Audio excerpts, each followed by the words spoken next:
Кыргызстанда инвестициялык рынок жокко эсе. Андыктан өлкөнүн бизнес чөйрөсүндө өнөктөштүк маданияты жана инвестициялык инструменттер өнүккөн эмес.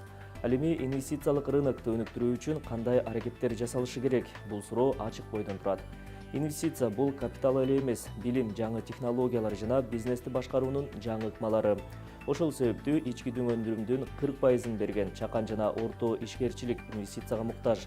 Алдагы жарым саатта Капитал командасы экономиканын драйвери болгон чакан жана орто бизнеске инвестиция тартууда кандай кыйынчылыктар бар жана аны чечүү жолдору темасына сереп салат. Биз менен болуңуз. Кыргызстанда инвестициялык рынок өнүккөн эмес, тагыраагы жокко эсе. Андыктан өлкөнүн бизнес чөйрөсүндө өнөктөштүк маданияты жана инвестициялык инструменттер калыптана элек. Өнүгүүнү каалаган чакан жана орто бизнес салттуу болуп калгандай капитал үчүн банктарга кайрылышат. Бирок бизнеске насыя берип жаткан банк биринчи кезекте өз капиталын кайтарып алууга кызыктар. Инвестиция бул капитал эле эмес, билим, жаңы технологиялар жана бизнести башкаруунун жаңы ыкмалары. Ошол себептүү ички дүң өндүрүмдүн 40% берген чакан жана орто ишкерчилик инвестицияга муктаж. Ал эми Кыргызстанда инвестициялык рынокту өнүктүрүү үчүн кандай аракеттер жасалышы керек? Капитал бул теманын тегерегинде атайын талкуу уюштурду. Дүйнөлүк экономикалык форумдун соңку иликтөөлөрдүн жыйынтыгында дагы Кыргызстандагы бизнеске негизги проблема катары мына ушул финансыга жетүү мүмкүнчүлүктөрүнүн чектелгендиги айтылып атат да. Кыргызстанда эми баарыбыз билгендей эле бул кредит керек болсо мына өнүктүрүүчү фонд деген силердин фонд деле азырынча кредит менен гана чектелип атат. Мына ушул негизги кайсы тоскоолдуктар болуп атат бүгүнкү күндө мына ошол башка финансылык инструменттерди ишке ашырууда? Тажрыйба жок менин оюмча. Биринчиден, экинчиден бизнестегилер, биздин ишкерлер, компаниялар ошол инструментти туура колдонгонго кандай десем бир керек болсо психология жагынан дагы, финансылык билим жагынан дагы даяр боло элек да. Себеп дегенде инвестиция тартып келиш үчүн бул ишкер өзүнүн долбооруна, өзүнүн бизнесине башка кишини киргизип, аны менен кошо аны да баягы кожоюн катары киргизгенге даяр болуш керек. Кийин баягы инвестициянын өзүнүн иштелген мөөнөтү бүткөндөн кийин же кайра сатып алууга же дагы башка үчүнчү адамга сатканга ошого даяр болуш керек да. Андан тышкары мыйзам жагынан да менин оюмча баягы инвестиция жөнүндө мыйзам бар, бирок ал мындай жалпылай эле жазылган да.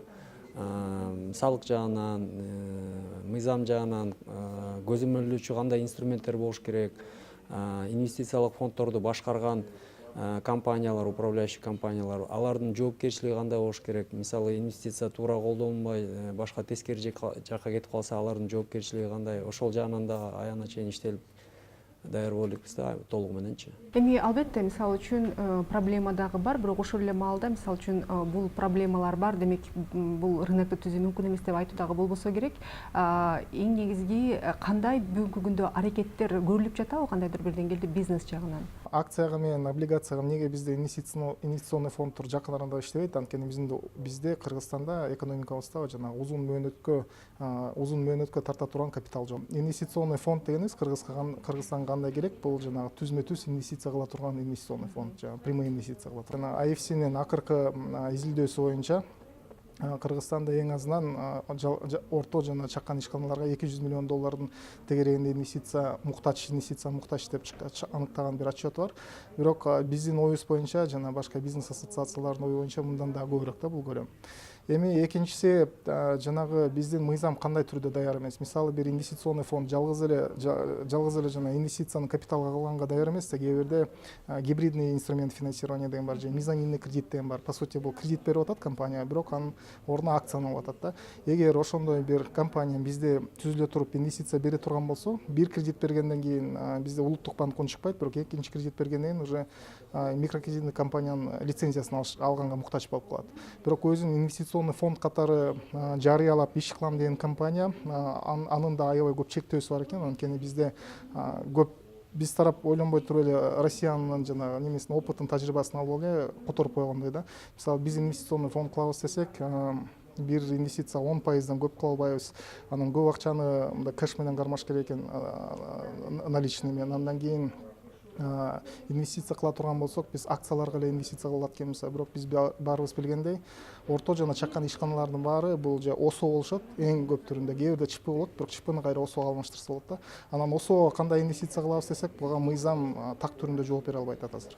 Мынакей мен билгенден серде ушул аракеттер көптөн бери көрүлүп келатат. Бирок азырынча бир дагы кейс жок.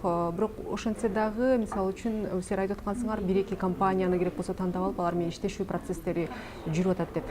Ошолор менен иштешүүдөгү келип чыккан негизги көйгөйлөр мына сиз айткандай бизнестин өзүнөн тышкаркы жана мыйзамдан тышкаркы фонддун өзүнүн ички уставыга жол берет, ал эми ошого мисалы үчүн канчалык деңгээлде фонд өзүнө ошол жоопкерчиликти алганга даяр болуп атат? Биз баарыбыз эле түшүнүп турабыз. Бул багытта, бул тарапта жумушту кылыш керек. Эртели кеч жанакындай инвестициялык фонд түзмө-түз кыла турган инвестиция фондун түзүш керек. Биз дагы баягы өнүктүрүү институту катары бул эң биринчи кадамдарды биз кылышыбыз керек. Бул биздин милдет деп эсептейбиз. Жана сиз айткандай уставда көрсөтүлгөн, бирок чынын айтканда ички нормативдик документтер толугу менен фонд тарабынан даяр эмес. Анын ачыгын айтыш керек. Башында фонд жаңы иштеп баштаганда 2015-жылы инвестициялык саясат деп бир документ бекитилиптир, баягы нормативдик документ катары. Бирок ал жерде да баягы тажрыйба жок болгон үчүн ал берки насыя саясатына окшош да. Азыр буюрса жанагы өткөн жолу айткандай эки багытта эки компания менен иштер жүргүзүлүп атат. Биздин план боюнча булар менен баягы практика жүзүндө ишти баштасак, ошонун негизинде анан биз керектүү өзгөртүүлөрдү жана берки инвестициялык саясатка да киргизебиз. Андан тышкары жетишпеген методологиялык документтерди кошо иштеп чыгабыз деген ойдобуз да. Баягы себеп дегенде азыр алдын ала эле анын баарын жазып алсак, иш жүзүндө кандай жүрүп кетет, аны туура келеби же өзүбүзгө кайра тоскоолдук чектөөлөрдү кое алабызбы деген сөздүн ачыгы ушундай ойлойм. Ошон үчүн ал бул тарапта баягы иштер жүрүп атат. Мындай жакындап калдык деп айтсак болот. Анан ошо конкретно бир кейс болгондо ошонун негизинде биз өзүбүздүн немелерибизди иштеп чыгабыз да толугу мененчи.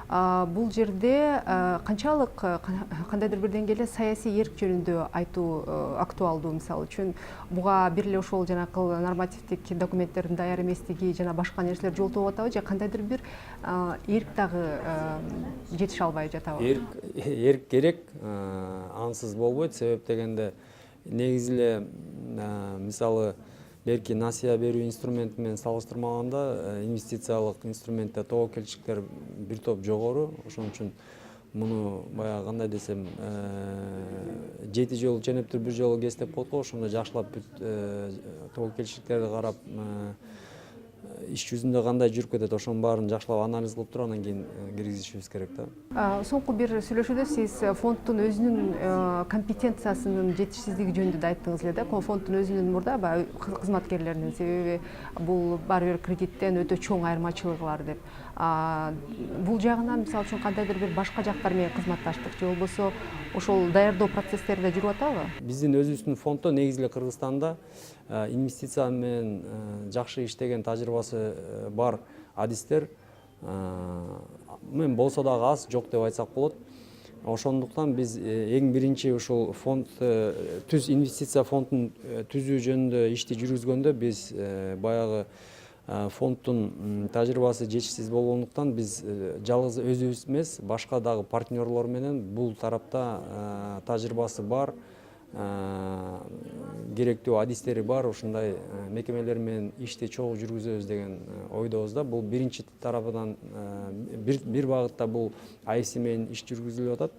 Буюрса жакындап калды. Экинчи багыт болсо бул ICD деп коет, Ислам өнүктүрүү корпорациясы. Башында Эркин айтып өттү, мынакей ушул бизнестин өзү дагы бул нерсеге даяр эмес. Мынакей силер бизнес менен такай иштешип келе жатасыңар. Бүгүнкү күндө мына ошол бизнестин инвестиция, инвестор деген түшүнүктү кандай кабылдап, аны кандайдыр бир деңгээлде түшүнүп калды деп айтууга болобу? Жылдан жылга биз бул багыттын үстүндө иштеп атабыз. Баарыбыз билгендей Бишкекский инвестиционный форумда 3 жыл өткөргөнгө даярданып атабыз бул жылы. Анан баягы биринчи жолу келгенде ишкерлерибиз албетте кичине даяр болгон эмес. Инвестор десе бул келип эле акчасын берип коюп эле унутуп калып, анан бир күнү келгенде сураса сурады, сурабаса жок деп ойлогондор болчу. Же болбосо мен бир жерим бар эле, ошо жердин үстүнө мага $100 миллион керек эле же $50 миллион керек эле деп издеп жүргөндөр болгон да. Бирок жылдан жылга биздин ишкерлерибиздин да аң сезими көтөрүлүп чоңоюп баштап атат. Алардын арасынан мындай күчтүү компаниялар дагы чыгып атат. Күчтүү компания дегенде жалгыз эле насыялар менен же кредиттер менен өнүккөнгө бир чектөө бар экенин түшүнүп, андан кийин ушул компанияны бул бир деңгээлден экинчи деңгээлге алып чыгыш үчүн түзмө-түз инвестиция капиталга керектигин түшүнгөндөр бар да. Ал эми капиталга инвестиция келе турган болсо, бул инвестордун тарабынан да көп мындайнан требованиялар келет. Ортого эң биринчиден да жанагы жалгыз эле каражатты берип койбой эле башка оюндун шарттары да алмашып баштайт. Корпоративное управление деп коебуз. Аякта уже ишкер жалгыз эле кожоюн болбой, шериктеш таап келип, ошо шериктеш менен алдын ала алына турган бир кадамдарды уже сүйлөшүш керек болот. Ал биринчиси. Экинчиси, ар бир профессиональный институциональный инвестор деп коебуз. Бул жанагы физлицо эмес, бирок ошо фонд түрүндө иштеп жүргөн командалар, управляющий компаниялар. Кирердин алдында кантип чыгабыз деп ойлонушат. Эң биринчи көйгөй ошол болуп атат биякта. Анткени тилекке каршы бизде өнүккөн бир рынок жок. Чыгып туруп, мисалы, бир компанияга инвестиция кылып, анын долясын алып, же акция аркылуу сатканга, же болбосо түзмө-түз сатканга, анткени Кыргызстандын рыногу аябай кичинекей болот, анан жаңы-жаңыдан эле өнүгүп келатабыз да. Ошондуктан азыр жалгыз бир эле жол бар.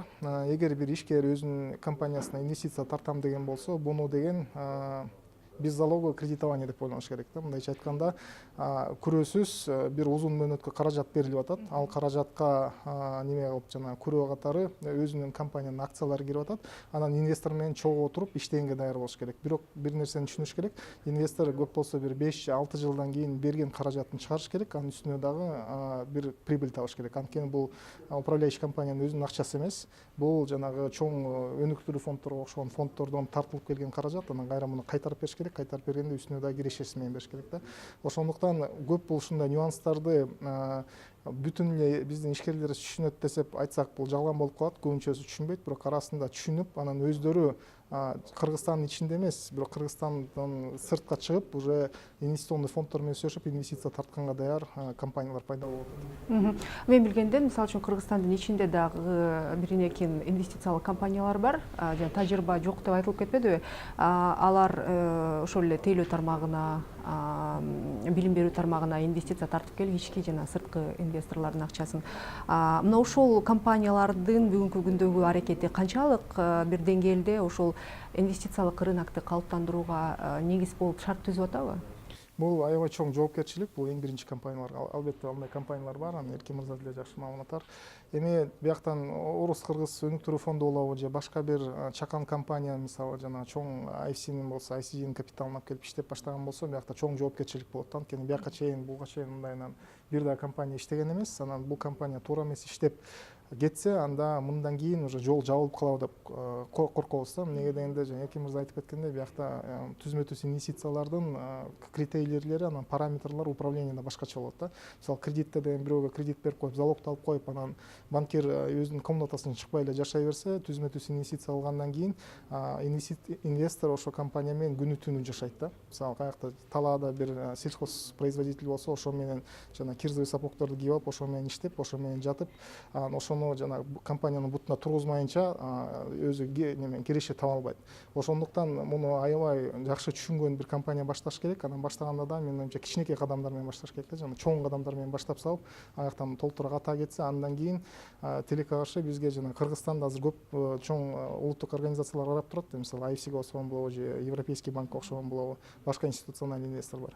Бир эле жолу туура эмес бирдеме кетсе, анда силер жагы рынок даяр эмес экен да, бир 5-6 же 7 жыл күтө туралы деген бир чечимге келип калышы мүмкүн да. Бул жерде даярдоо процесси өтө маанилүү экен да. Мисалы үчүн бул эми инвестиция деген бул бир эле акча эмес да. Бул ошол эле жаңы технологиялар, башкаруунун жаңы ыкмасы, баягы жаңы трендтер дүйнөдө болуп жаткан. Ошол жагынан мисалы үчүн фонд канчалык деңгээлде өзүнө ошол мандатты ала алат? Мисалы үчүн кайсыл бир компанияны мыкты деңгээлде даярдап, анан бир мыкты кейс көрсөтүү үчүн. Тажрыйба азыраак, жетишсиз, бизнес дагы толугу менен даяр эмес дегени менен, бирок мына ким Умбрей айткандай, горизонтто долбоорлор бар, жакшы долбоорлор, жакшы компаниялар да бар, ишти жүргүзө турган.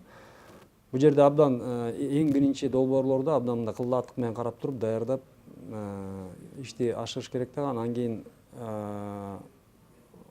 долбоор баягы өз ишин кылган, реализация болгондон кийин ошону дагы биз башка рынокко көрсөтүш үчүн, башка компанияларга көрсөтүш үчүн биз тираждашыбыз керек да. Ошо баягы success story деп коет, ушундай сыяктуу кылыпчы. Бул жагынан мисалы үчүн фонд бул нерселерди ошол эл аралык институттар менен өзү гана ишке ашырылабы же жергиликтүү партнерлорду дагы издейби, мисалы үчүн ошол эле башкаруучу компания? Жергиликтүү компаниялар менен иштешебиз биринчи ирет. Сөзсүз түрдө эл аралык компанияларды, эл аралык фонддорду кошо өнөктөш катары тартканга даяр болуп атабыз биз. Андан тышкары жакшы жери Кыргызстанда эл аралык компаниялар көп, активдүү иштейт. Алардан инвестициядан тышкары техникалык жардам дагы алса болот да, гранттын негизиндечи. Демек бул ишкер чөйрөнү даярдоо процесси үчүн да, аны даярдаш үчүн жанакындай башкаруу системасын жаңы ыкмаларын киргизиш үчүн, мисалы долбоорго киргенде жалаң гана каражат менен башкаруу системасынан тышкары да технология дагы абдан маанилүү. Мисалы особенно инвестиция алганда көбүнчө баягы стартап деп коет, жаңы бизнеске байланыштуу болот да. Ала жаңы бизнес, жаңы технология, аны туура коюш абдан маанилүү. Туура алып барыш, ошол эле жабдык алып келеби, аны туура тейлеш, колдонуш, анын баары абдан маанилүү. Ушундай да сыяктуу жардамдар керек болот деп ойлойм. Бүгүнкү күндө ушул Кыргызстандын ичинде мына ушул институционалдык инвесторлордун акчасын сиңирип аны иштете ала турган потенциалдагы компаниялар барбы? Биз азыр өзүбүз иштетип аткан 3 компания бар. Алар уже мындан чоңураак деңгээлге жетип, баягы акчасын, каражатын топтоп алып, стартап эмес, бир 5, 6, 7 жылдан бери иштеп келип, уже чоң башка деңгээлге өтөм деген компаниялар бар да. Алар түшүнүшөт. Жалгыз эле Кыргызстандын ичине жанагы потребительский рынок Кыргызстандын ичинде болбогон, Кыргызстандан экспортко чыга турган бир потенциал болуш керек. Эмнеге дегенде бизде Кыргызстанда 4-5 миллион адам жашап, анан жана ВВП на душу населения аябай кичинекей болуп атканда, жаныбызда Казакстан, Россия же Европа же Ближний Восток, эгер ошо компания өзүнүн немесин, продукциясын чыгарып сата турган болсо, анда чоң перспективасы бар. Мисалы, бул жана текстилде бар. Бизде көп компаниялар Россияга азыр ийгиликтүү сатып атат, анан Европада чыга турган компаниялар бар. Переработка секторунда бар. Бизде баарыбыз көрүп аткан жана передача интернет данных. Аякта да жакшы компаниялар бар. Мисалы, бизден алып Афганистанга же болбосо Тажикстанга же Пакистанга чейин трафик саткан компаниялар. Мен да кошуп кетейин. Кудай буйрса бул иш башталып кетсе, ошо ишкерлерге туура түшүндүрүшүбүз керек. Мисалы, биздин бул кандай десем, абдан жеңил түрдө берилип аткан каражат болгондон кийин муну экономикага абдан маанилүү гана жанакы мен айтып кеткендей тармакта иштеген ишкерлер жана компанияларга буга мүмкүнчүлүгү болуш керек. Бул биринчиден. Анан экинчиден мына мен да Умбрелге толугу менен кошулам. Бул инвестициялык фондду оңой бекер акча деп ойлобош керек да. Себеп дегенде, мисалы, бизге өзүнүн долбоору менен ишке келе турган болсок, биз сөзсүз түрдө сен өзүңүз тараптан канча каражат саласыз, салымыңыз канча деп ошол жагын карайбыз да. Анан баягы туура эмес ойлор пайда болуш керек да. Келип эле жалаң гана фонддун акчасынын эсебинен гана бир бизнести куруп алып. Ал эми эгер ошол инвестициялык рынокты түзүүнүн маанилүүлүгү жөнүндө айта турган болсок, бул эми мисалы үчүн бизнеске финанс булактарына жетүүнүн бул жакшы бир мүмкүнчүлүгүнөн тышкары дагы, мисалы үчүн көптөгөн тармактарды дагы өзү менен өнүктүрүп кетсе керек ошол эле финансылык рынок. Туура жолго түшүп, жакшы өнүксө, бул жалаң гана сырттагы инвесторлор эмес, бул жерде деле мисалы өзүбүздүн биздин жарандарыбызда топтогон каражаттар бар. Бүгүнкү күндө мисалы адам кишиде каражат бар болсо, бул же банкка барып депозитке салат, же квартира сатып алат. Квартира сатып алат, аны квартирага берет. Болгон тапкан ошол.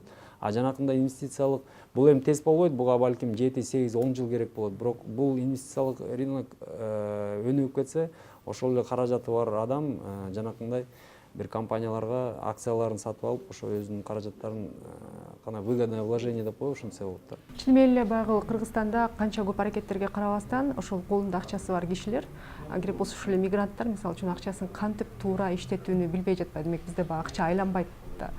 экономикада. Буга да мен туура толугу менен кошулам. Ошол себептен Бишкекский инвестиционный форум деп уже 3 жылдан бери өткөрүп атабыз. Анан баягы биз эң биринчи баштаганда 230 ишкер келген эле. Анан ошо 230 ишкер келип бир $500,000 инвестиция пайда болду эле. Мисалы биздин кыргызстандыктар эле өзүнүн жана чөнтөгүнөн матрасын алдынан алып чыгып эле башка компанияларга инвестиция алып баштаганда. Анан биз аябай ага кубанганбыз. Эми ошо 3 жылдан бери акыркы жылы 750 ишкер келди. 750 ишкерден $3 миллион сделка жабылды да. Бизден кээ бирлери кредитке алышты, кээ бирлери лизингке алышты, кээ бирлери өнүктөр табышты, анан 3 миллионго пайда болду. Ошондуктан биз жана внутренний потенциалды эч качан унутпашыбыз керек. Бизде каражат аябай эле көп, аябай эле бар. Жалгыз эмне жетпей атат. Бизден биринчи каражаттын ээсине бул каражатты кантип иштетем деген билим жетпей атат. Экинчиден болсо биздин компаниялар балким аларга өздөрүн жакшы тааныта албай атат. Албетте бул 1 жылда же 2 жылда чечилип кете турган нерсе эмес, бирок бара-бара Кудай буйруса ошо Кыргызстан ичиндеги сакталып жаткан каражатта иштеп баштайт деп ишенебиз. Чоң рахмат.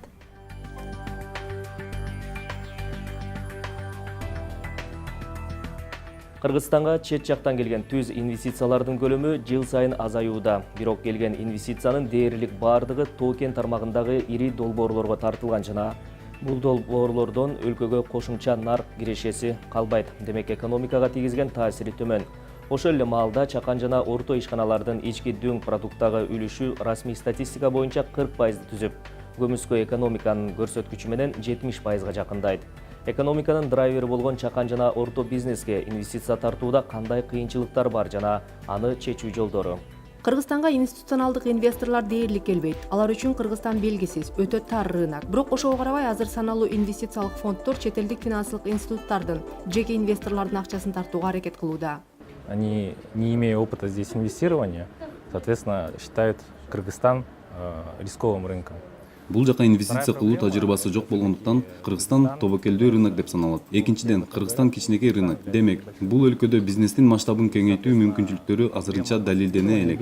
Чет жактан инвестиция тартуу тажрыйбасын топтоп келе жаткан Highland Capital инвестициялык фонду 3 чакан жана орто бизнес долбоорго чет элдик инвестиция тартып берген. Ар бир сделканын орточо суммасы $300–350 миң тегерегинде. Белгисиз рынокко акча тартууда эң негизги козыр бул ишеним, репутация жана биз тараптан жасалган чоң аналитикалык иш болду дейт фонддун өнөктөш башкаруучусу Элдан Усбакунов. Мы достаточно большое время проводим для того, чтобы проанализировать рынок. Биз алды менен рынокту изилдөө боюнча чоң иш жасайбыз. Анан албетте ишкерлердин өзү менен ишеним мамиле түзүүгө көп аракет жумшайбыз. Анткени бул өтө маанилүү. Анан биз ишкерлердин өзүнө жана рынокко ишенгенден кийин гана бизнестин, рыноктун перспективасын инвесторлорго конкреттүү сандар, реалдуу көрсөткүчтөр менен В далилдейбиз. перспективе самого бизнеса. Чет элдик инвестиция, айрыкча Кытай инвестициясын Кыргызстанга тартуу боюнча тыгыз иш алып барып келе жаткан J Invest Consulting компаниясынын жетекчиси Жени Жеңиш кызы Кыргызстандын рыногу дээрлик изилденбегенин, инвесторлорго көрсөтө турган аналитиканын жоктугун айтат. Очень много говорит, да, у нас сколько мед есть, сколько фасолов есть, но откуда вот это полностью аналитику индустриали есть ли у нас, это очень трудно. Ооба биз көп айтабыз, бизде бал бар, төө бурчак бар деп. Бирок жалпы өлкө боюнча кандайдыр бир так статистиканы табуу кыйын. Анын үстүнө расмий статистика көп учурда реалдуулук менен дал келбейт. Андыктан инвесторлорго сунуш даярдаганда расмий статистиканы алып, анан кошумча өзүмдүн иликтөөмдү жүргүзөм. Кыргызстандын рыногу жалпы масштабта иликтенген эмес, эч кандай анализ жок. Анан инвесторлор кайсы көрсөткүчтөргө таянып келет. То есть у нас нету такой объективной. Кыргызстан өзүнүн 5 миллиондук рыногу менен чет элдик институционал инвесторлорду кызыктырары күмөн. Мындай шартта өлкө тышкы рыноктарга чыгуу перспективалары жана ал багыттагы артыкчылыктар аркылуу гана инвесторлорду кызыктыра алат. Мисалы ошол эле Европа рыногуна бажы төлөмсүз 6000 аталыштагы товар киргизүү мүмкүнчүлүгүн түзгөн VSP+ макамы, жакынкы Кытай, Индия рыноктарынын мүмкүнчүлүгү жана башка. Бирок ошол эле маалда бул өлкөдө бир катар экономикалык жана саясий тобокелдиктер бар. Анын айынан керек болсо кыргызстандык инвесторлор дагы капиталын сыртка чыгарууга ыктайт. Эгер өзүбүзгө өзүбүз инвестиция кылгандан корксок, башкалар кантип келет дейт, жергиликтүү өндүрүүчүлөрдү колдоо багытында иш алып барып келген Герман кызматташтык уюмунун өкүлү Асель Узагалиева. Почему кто-то чужой должен прийти начать инвестировать, если ты не можешь, если сограждане сами не инвестируют? Потому что Эгер өлкөнүн жарандары өз өлкөсүнө өзү инвестиция салбаса, анда кандай ишеним менен чет элдик инвесторлор келет. Анткени биздин ички инвесторлор өздөрү кооптонот. Анан кантип башкалар келмей келет. Ошон үчүн чет элдик инвесторлорду чакыргандан мурун биз өзүбүз үлгү көрсөтүшүбүз керек. В нашу страну инвестировать не страшно, да, это не будет какого-то там Чет элдик инвесторлордун келүүсүнө жолтоо болгон дагы бир жагдай бул жергиликтүү бизнес издеген инвестициянын көлөмү. Көп учурда бул сумма 100-150 миң доллардын тегерегинде болуп, $500 миллион ашпайт. Кыргызстандагы жогорку окуу жайларды аяктаган бүтүрүүчүлөр бир жагынан өлкө ичинен жумуш таппай миграцияга кетип жатса, экинчи жагынан бизнес өзүнө керектүү адистерди Кыргызстандан таба албай убара. Кептин баары кыргызстандыктар үчүн жогорку билим жөнүндөгү диплом социалдык артыкчылыкка айланып, жумушчу адистиктер популярдуу болбой калгандыгында. Ошол эле маалда өлкөнүн эмгек рыногунда дал ушул жумушчу адистиктерге чоң талап бар экенин расмий статистика тастыктайт. Ошондой эле бизнес дагы көптөн бери муну айтып келет. Кыргызстандын калкы 6,77 миң кишиден ашса, анын 2,5 миллиону экономикалык жактан активдүү калк болуп саналат. Ал эми бул 2,5 миллион активдүү жарандар ичинен иш менен камсыз болгондордун саны 2,3 миллион кишини түзүп, ишсиздердин саны 201 миң киши же эмгекке жарамдуу калктын 8%-ын түзөт. Бул албетте болгону расмий статистика. Ал эми каттоого алынбаган ишсиздердин саны канча экени белгисиз. Бирок анын көрсөткүчү жогору экенин, өлкө калкынын 1 миллиондон ашууну сыртка иштеп кеткени тастыктайт. Бирок кызык бир жагдай. Бир жагынан өлкөдө жумушсуздук, анын айынан миграция күч болсо, ошол эле маалда бизнес өзүнө керектүү кадр, жумушчуларды таба албай убара. Бизнес өз талабына ылайык бүтүрүүчүлөрдү күтөт. Жогорку окуу жайлар бизнестин кандай талап коерунан деле кабары жок. Анан мындай бири-биринен болгон күтүүлөрү так кесе белгиленген эмес да. Ошондуктан ушундай көйгөйлөр азыр бара-бара Кыргызстан үчүн эң аянычтуусу ушул жакшы даярдыктан өткөн жөндөмдүү кадрлардын аздыгы чоң проблемага айлана баштады. Бул инвестициянын келүүсүнө дагы эң чоң тоскоолдуктардын бири да. Жакынкы мисал, жакын арада ушул чет элдик инвестор өзүнүн ишканасын куруп бүткөндөн кийин өзүнө ушул ишкерлер, өзүнө жумушчуларды алат. Албетте жумушчуларды алганда кээ бир жаңы технологиялар алып келиш дегенде андай кесиптер бизде жок болгондуктан ушул биз алардан сурандык, өзүңүздөрдүн мыкты инженерлериңиздерди бөлүп берсеңиздер, ушул биздин лицейлердин базасында өзүңүздөр керектүү болгон 150-200 кишини даярдап, өзүңүздөргө жумушка алсаңыздар болот деп. Дагы бир кызыктуу статистика. Билим берүү министрлигинин маалыматы боюнча жалпы кыргызстандыктардын 42% жогорку билимдүү. Ушул тапта өлкөдө 55 жогорку окуу жай ар кыл кесиптер боюнча билим берип, анда 174 миң студент билим алууда. Андан дагы кызыгы, социалдык жактан өнүктүрүү министрлиги Кыргызстандын эмгек рыногунда 31.500 бош жумушчу орун бар экенин аныктаган. Жана бул вакансиялардын басымдуу бөлүгү орто билимдүү жумушчу адистиктер боюнча. Ал эми өлкөдөгү 235 профлицей жана техникумдар 2016-жылы 16 миңден ашуун адисти даярдап чыккан. Эң эле жөнөкөй бул статистика өлкөдө кесипкөй жумушчу адистерге караганда жогорку билимдүүлөрдүн саны көп экенин көрсөтүүдө. Родители думают, что все после школы должны идти в университет. Бизде ата-энелердин көпчүлүгү бала мектепти бүткөндөн кийин сөзсүз университетке тапшырыш керек деп ойлошот. Бул чоң жаңылыштык. Өнүккөн өлкөлөрдү карасак, бүтүрүүчүлөрдүн аз гана бөлүгү жогорку окуу жайларга тапшырып, калгандары өзүн ар кыл кесипте сынап көрүү үчүн иштеп башташат. Керек болсо бир тобу тажрыйба топтош үчүн волонтерлук, бекер жумуштарга барышат. Дагы бир бөлүгү болсо кесиптик техникалык лицей, колледждерде окушат. Ал эми мындай колледждерде теория өтө аз, ал жакта көбүн эсе тажрыйба берилип, бүтүрүүчүлөр дипломдун ээси эмес, кесиптин ээси болуп чыгышат. Өнүккөн өлкөлөрдүн билим берүү системасы жаттама билимге эмес, жөндөмдүү өнүктүрүүгө басым жасайт. Экономикалык өнүгүү, бизнес үчүн дал ушундай жөндөмдүү адистер керек. Айнура Сагынбаева маселенин чечүүнүн бирден бир жолу жогорку окуу жайлардын санын кескен кыскартуу жана жалпы эле билим берүү мекемелеринин рейтингин түзүүдө дейт. Деги эле өлкөдө билим берүү системасы менен эмгек рыногунун талаптарынын шайкештигин аныктаган иликтөөлөр такай жүргүзүлүп, тараптар чогуу иштеши керектигин айтат. Эти исследования должны проводиться постоянно, повсеместно, со стороны государства. Мындай иликтөөлөр мамлекет, эл аралык донор уюмдар, каржылаган долбоорлор жана бизнес тарабынан такай жүргүзүлүп турушу керек. Тилекке каршы азыр бизде мындай тажрыйба жок. Анда санда гана ар кандай иликтөөлөр жүрүп калат. Бирок анын баары чачыранды болуп, толук картинаны көрсөтө албайт. Бизге эмгек рыногунун өнүгүүсүн камтыган стратегия керек. Жалпылап келгенде бизнесте дагы ошондой окуу жайлар менен интеграциялап чогуу долбоор ишке ашырыш керек, аларга колдоо көрсөтүш керек, студенттерди тартыш керек, бир кандайдыр бир чогуу иш аракет жүргүзүш керек деген бир түшүнүккө биз келе элекпиз тилекке каршы. Кыргызстандын эмгек рыногу менен билим берүү системасынын ортосундагы ажырым жылдан жылга чоңоюп бара жатканын айткан бизнес өкүлдөр бул маселени чечүүгө азыртадан чара көрүлбөсө, анын кесепети оор болорун айтышууда.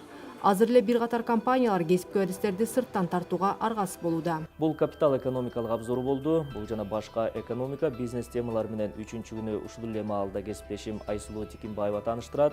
Өткөрүп жибербеңиз. Ишиңизге ийгилик.